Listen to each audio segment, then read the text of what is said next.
वारंवार जर का लहान मुलांना नजर लागत असेल, त्याचप्रमाणे घराला, व्यक्तींना जर का सारखे नजरेचा त्रास होत असेल, तर बऱ्याचदा असा अनुभव येतो की लोकांना नजरेचा त्रास भरपूर होतो.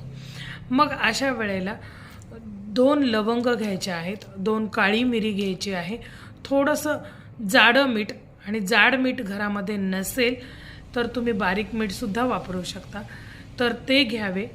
आणि शनिवारी म्हणजे शुक्रवार, शनिवार आणि रविवार असे 3 दिवस सलग नजर उतरवून टाकावी.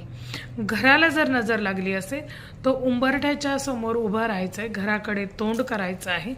7 वेळा उंबऱ्यावरनं म्हणजे दरवाजावरनं तुम्हाला नजर उतरवायची आहे. कुठल्याही प्रकारची जर का तुमच्यावरती नजरबाधा झालेली असेल तर हा उपाय तुम्ही जरूर करावा. तुम्ही हा उपाय नेहमीसुद्धा करू शकता किंवा एकदा म्हणजे सलग 3 दिवस हा उतारा केला, नजर उतरवली आणि ती जाळून टाकायची आहे, लक्षात घ्या.